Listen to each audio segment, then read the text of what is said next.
Hello, నమస్తే. Welcome to Yagnadeepika episode 24. రాత్రి వరుణ్కు నిద్రలో గొంతెండి లేచి నీళ్లు తాగుదామని టేబుల్పై పెట్టిన బాటిల్ని చేతికి తీసుకునేసరికి బాటిల్ ఖాళీగా కనిపించింది. అయ్యో, రాత్రి నా వాటర్ బాటిల్ నింపుకోవడం మర్చిపోయినట్లున్నాను అంటూ మంచం దిగి నీళ్ళకని బాటిల్ పట్టుకొని ముందున్న గదికున్న వాటర్ ఫిల్టర్ దగ్గరకు వెళ్ళాడు.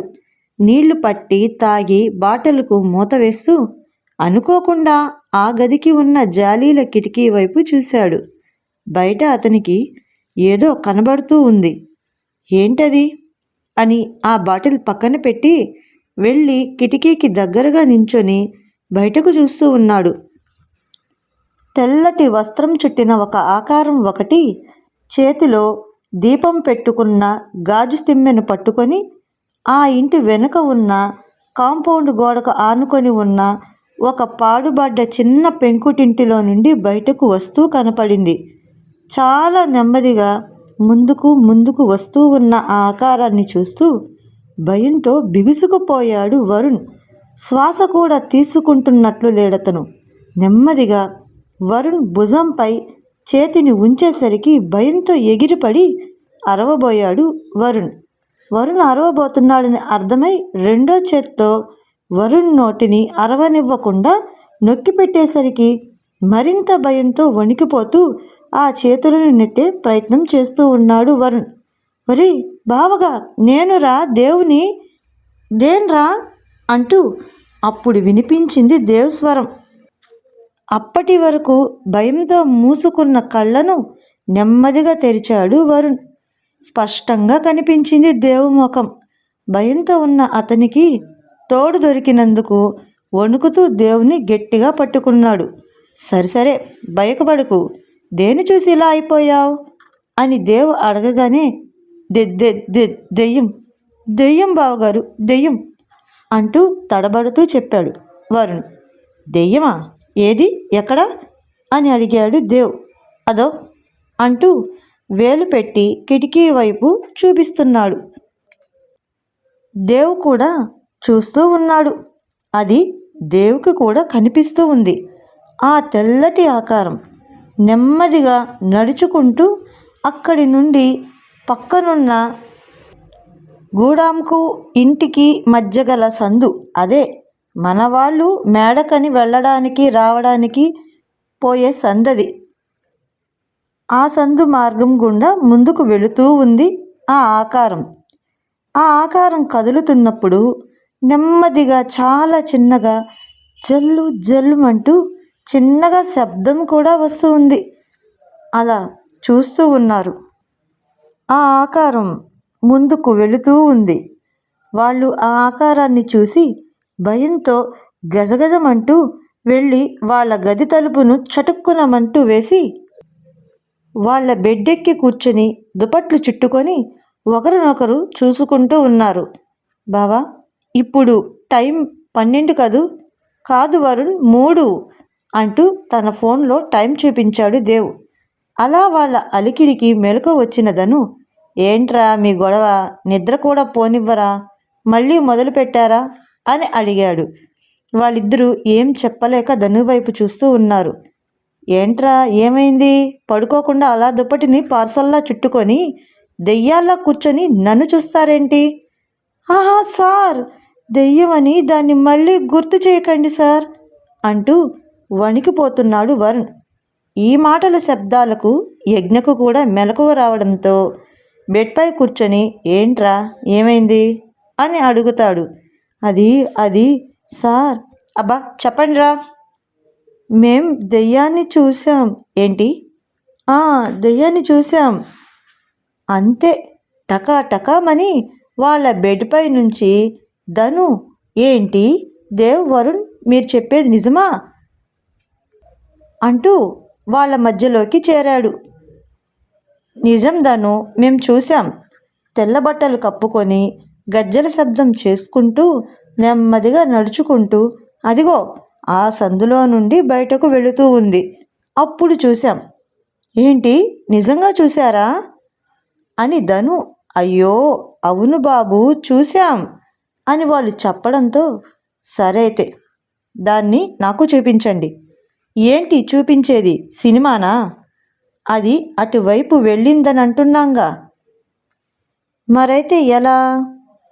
నీకంత ఆశగా ఉంటే ఎలాగూ తెల్లారిందిగా, ఈరోజు రాత్రికి మేల్కొని చూడు, అంతేగాని మమ్మల్ని విసిగించకు అంటాడు దేవ్. సరే అయితే ఈ రాత్రికి నేను ఖచ్చితంగా దాన్ని చూస్తాను, అది దెయ్యమో కాదో కనిపెడతాను అంటాడు ధను.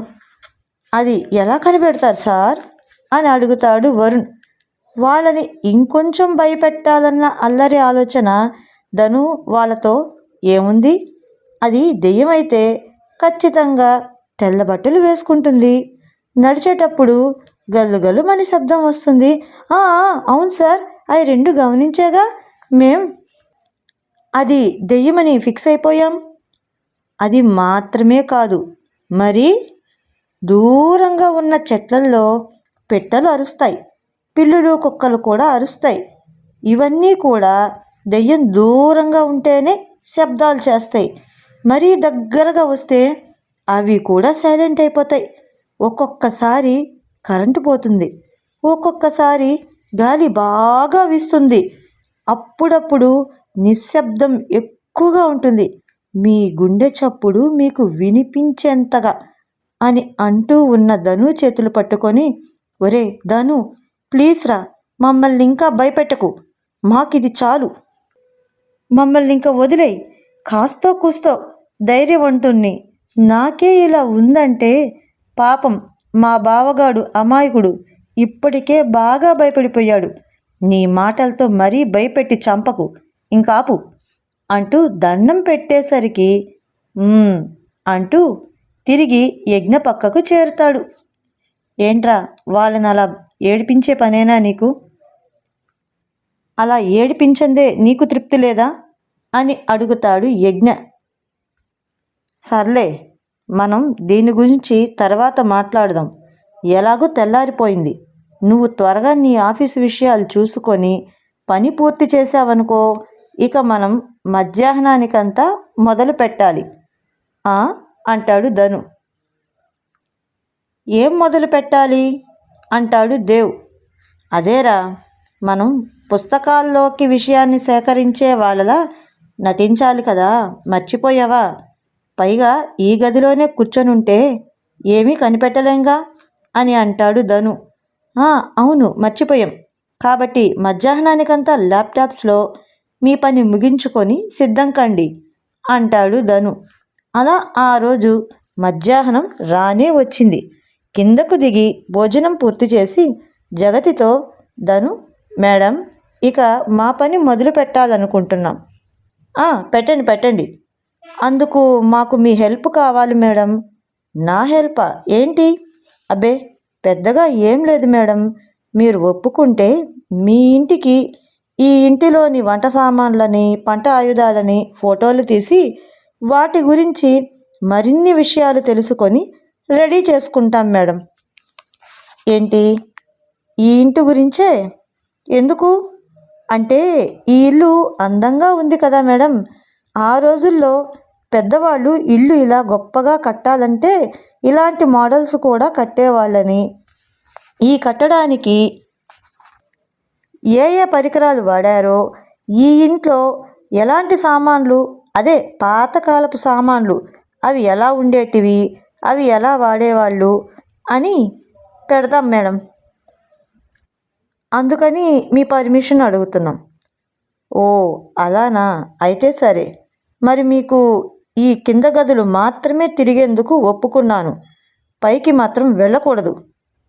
ఓకే మేడం, మాకు ప్రస్తుతానికి ఇది చాలు అంటూ కెమెరా ఒకటి ధను చేతిలో పెట్టుకొని పెన్ను నోట్బుక్ దేవ్ పట్టుకొని నలుగురు ముందు వంటగదికని వెళుతూ ఉన్నారు. వాళ్ళ వైపు కన్నేసి ఉండమని ఒకడిని వాళ్ళ వెంట పంపింది. వాళ్ళు ఇక ఆ రోజు సాయంత్రం వరకు వంటగదిలోని పాతకాలపు సామాన్లు, వాటి వాడకాలు అన్నీ తెలుసుకొని ఫోటోలు తీసుకొని రాసుకొని రికార్డులు చూసుకుంటూ హాల్లోకి వచ్చారు. అక్కడున్న దేవుని గది, అందులో పూజా సామాన్లు అంటూ అవి కూడా తీసుకొని రాత్రికి కావడంతో అక్కడే భోంచేసి, మేడం, ఇక మాకు ఈ ఇల్లు కట్టిన విధానం గురించి చెప్పండి చాలు అని అడుగుతాడు. అప్పటికే ఆమె బయట పనులతో అలిసిపోయిన జగతి, చూడండి, ఇదిగో ఆ మూలనున్న గదిలో మా మామగారు ఉంటారు. ఇప్పుడు ఆయన నిద్రపోతూ ఉంటారు. కాబట్టి రేపు మీరు ఆయన్ని కలిసి ఈ ఇంటి కట్టడం గురించి మీరు కనుక్కోవచ్చు, సరేనా? ఇప్పుడైతే ఇక సెలవు అంటూ వాళ్ళని అక్కడి నుండి నెమ్మదిగా పంపివేసింది. వీళ్ళ గదికి వీళ్ళు చేరుకున్నారు. ఎలాగైతేనేం రేపు మనం గోవిందయ్య గ్రాండ్ ఫాని కలవబోతున్నాం అని అనుకున్నారు. సార్, మనం ఈ పని మధ్యాహ్నంగా కాకుండా పొద్దున్నే మొదలు పెట్టుంటే ఈ పాటికి ఆయన్ని కలిసుండేవాళ్ళంగా అంటాడు వరుణ్. లేదు వరుణ్, అలా చేస్తే కేవలం కలిసేవాళ్ళం. పైగా ఆమె అంత తేలిగ్గా ఆయన్ను కలవడానికి ఒప్పుకునేది కాదేమో కూడాను. కాబట్టి ఇలా చాలా పొద్దుపోయే వరకు ఆ వంటింట్లో గడిపి ఆమె దగ్గరకు వచ్చాం. పల్లెల్లో వాళ్ళు త్వరగా నిద్రపోతారు కాబట్టి ఆమెకు ఇంకా మేలుకొనే ఓపిక లేక మనతో మాట్లాడలేక రేపు రండి అని. ఆ రేపు కూడా ఆమెకు మనం చేసేది అక్కరలేని విషయం కాబట్టి, ఆమెకు వేరే పనులు ముఖ్యం కాబట్టి ఖాళీగా ఉన్న తాతగారిని కలవమంది. ఓహో, మరి ఇంతకీ మనం ఈరోజు మన దెయ్యాన్ని కలుద్దామా అని అడుగుతాడు ధను. బాబోయ్ అని దుప్పట్లో దూరుతారిద్దరు. మళ్ళీ నిన్నటిలా మధ్యరాత్రి మెలకువ వచ్చిన వరుణ్ దేవుణ్ణి లేపుతాడు. కానీ ఈరోజు సరిగ్గా 3 గంటలు నెమ్మదిగా లేచిన వాళ్లకు ధను, యజ్ఞ అక్కడ బెడ్పై కనిపించలేదు. ఏమయ్యారు వాళ్ళు అంటూ నెమ్మదిగా వాళ్ళని వెతుక్కుంటూ ముందు గదిలోకి వచ్చారు. అక్కడ కూడా లేరు. దెయ్యానికి భయపడుతూ నెమ్మదిగా గది బయటకు వచ్చి మేడంతా చూస్తూ ఉన్నారు. మేడపైన ఎక్కడా కనిపించకపోవడంతో నెమ్మదిగా గోడ అంచు దగ్గరగా వెళ్ళి చూస్తున్నారు. అక్కడి దృశ్యం. యజ్ఞధను కూడా అక్కడ మెట్లపై కూర్చొని గోడచాటుగా నెమ్మదిగా కిందకి చూస్తూ ఉన్నారు. వాళ్ళు కూడా ఆ దెయ్యం నెమ్మదిగా నడుచుకుంటూ వెళ్ళడం నేరుగా చూస్తూ ఉన్నారు. అది అలా వాళ్ళలానే ధను, యజ్ఞ లేచి వాళ్ళ గదికని వాళ్ళు వస్తూ ఉంటే వీళ్ళు ఎదురుగా నించొని, ఇప్పుడు నమ్ముతారా మమ్మల్ని అంటూ గడగడ వణుకుతూ ప్రశ్నిస్తున్నారు. ఓకే ఫ్రెండ్స్, ఏం